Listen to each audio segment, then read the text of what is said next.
acompanham o debate desde o início já devem estar carecas de saber que o Arthur é um reencarnado, mas e se eu te contar que ele não é o único e que agora com o retorno da sexta temporada vai aparecer mais dois e que eles podem se tornar a próxima ameaça de Decathlon. Então se você tá curioso, vem comigo que eu vou te falar sobre tudo isso agora.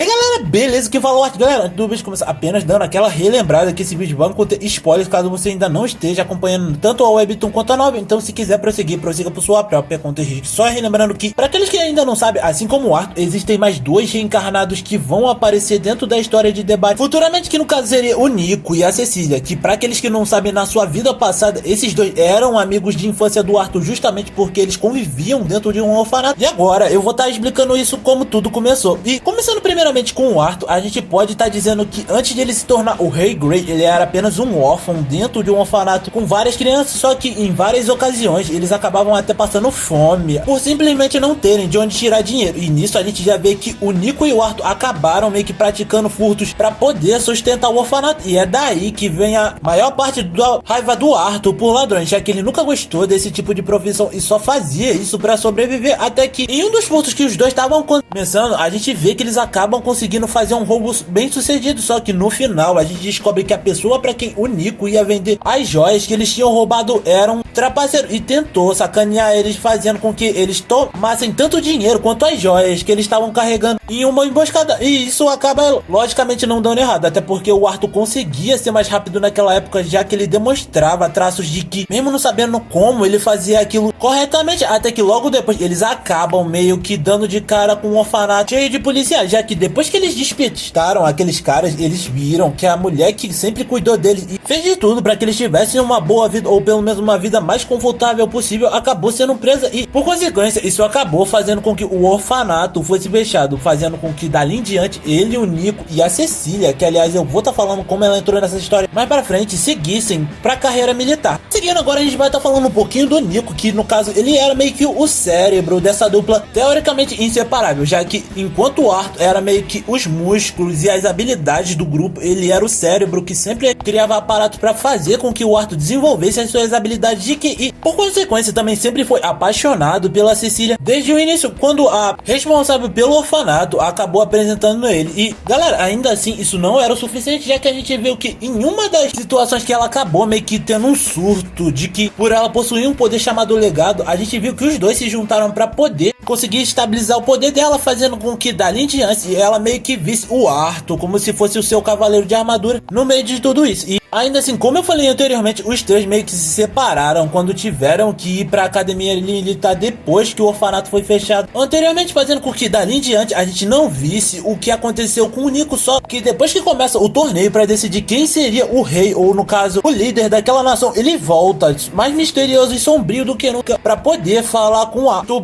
/Grey, já que no caso ele falaria que a pessoa que tá apoiando o Arthur nesse torneio, no caso a Lady Vera, era uma das pessoas que tava querendo se apossar da Cecília, e era por isso que ele precisava da ajuda do Grey para poder resolver esse tipo de coisa de uma vez por todas. Só que tudo isso muda quando uma coisa acaba acontecendo entre o combate do Arthur com a Cecília, que inclusive eu vou estar falando mais pra frente. Agora a gente vai estar falando da Cecília, que bom galera, desde a época do orfanato ela já era uma garota problemática, não por causa de ser o tipo de garota que acabava criando problemas, mas sim por ela possuir o legado que tinha dentro do seu corpo, já que era uma das armas mais poderosas que existiam dentro do antigo do mundo do Arthur, se não a mais poderosa que tinha naquele mundo. E como eu falei, após eles meio que se meterem em um lance meio acadêmico pro exército, ela foi a que mais sofreu, já que ela foi submetida a vários testes e também a um rigoroso treinamento para que ela só obedecesse aos seus novos mestres nesse momento, até que mais pra frente a gente descobre que ela acaba sendo colocada como a principal escolha para se tornar a rainha daquela nação, sendo basicamente um fantoche para que os verdadeiros responsáveis pudessem dominar aquele país por baixo dos panos. Só que tudo isso vai abaixo porque a gente vê que a Cecília tava prestes a se sacrificar justamente para que esse tipo de coisa não acontecesse, e quando ela acaba enfrentando o Arthur, tudo acaba colapsando em um instante, porque ela de início acaba tendo que lutar, mas logo em seguida acaba se atirando contra a espada do Arthur para que ela morresse instantaneamente naquela situação, o que obviamente deixou o Nico em choque e completamente furioso com o Arthur, já que ele pensou que era o Arthur que tinha feito aquilo com a mulher que ele amava, enquanto ele assistia tudo aquilo de camarada. camarote. E, bom, depois da morte da Cecília, a gente não acaba sabendo muito bem o que aconteceu com o Nico ou quais foram os planos dele, até que a gente descobre que a Lacra meio que ressuscitou o Nico para que ele fosse um ponto-chave dentro dessa guerra. Só que o que o Agrona não contava nessa situação era que o Arthur ia estar no meio dessa soma e, por consequência, mais pra frente, por descuido do Arthur e de outros membros da realeza de Dikaten, a gente acaba vendo a Tess sendo raptada para dentro de Alakra e sendo utilizada para se tornar a nova parte da Cecília, já que ela seria o receptáculo perfeito para a terceira reencarnada que vinha do mundo do Grey, fazendo com que a galera, ou boa parte do pessoal, inclusive o Arthur, pensasse que ela estava morta durante tudo isso. E na verdade ela não tá, pessoal, porque o que acontece? O Agrona, quando ele trouxe ela para esse mundo, ele meio que utilizou o corpo da Tess com ela lá dentro para poder reencarnar a Cecília. Ou seja, a Tess ainda tá lá dentro, mas ela não consegue se libertar, justamente pelos feitiços Vitras que tem gravado dentro do corpo dela. E de brinde, a gente ainda teve o Agrona meio que selando boa parte das memórias e mexendo nas memórias dela para que ela não se lembrasse do ar ou tentasse simpatizar com ele de alguma forma, coisa que acabou sendo quebrada dentro dos capítulos recentes, e ela meio que descobriu toda a verdade, já que ela sempre via um borrão quando acabava se lembrando do Grey. Mas enfim, me digam aí, qual o seu reencarnado preferido e o que você acha que esses três podem fazer dentro do campo de batalha? Eu já explico que a Cecília vai ser capaz de tocar o louco em todos os Asuras, caso ela queira, dentro da guerra, principalmente por ela possuir o legado. Mas se você quiser ver isso, entre outras coisas que eu posso estar trazendo futuramente para dentro do canal, você tem que estar inscrito no canal, deixar o like, compartilhar para geral que ainda não leu ou não deu uma olhadinha na obra, além de não esquecer de ativar o sininho para não perder as notificações. Inclusive, se você quiser, eu tô trazendo conteúdos novos como TC, Chitara Slime ou Overlord para vocês estarem dando uma olhadinha, além dos capítulos atuais de Solo Leveling, fechou? Então por hoje era isso, galera, valeu, falou, fui!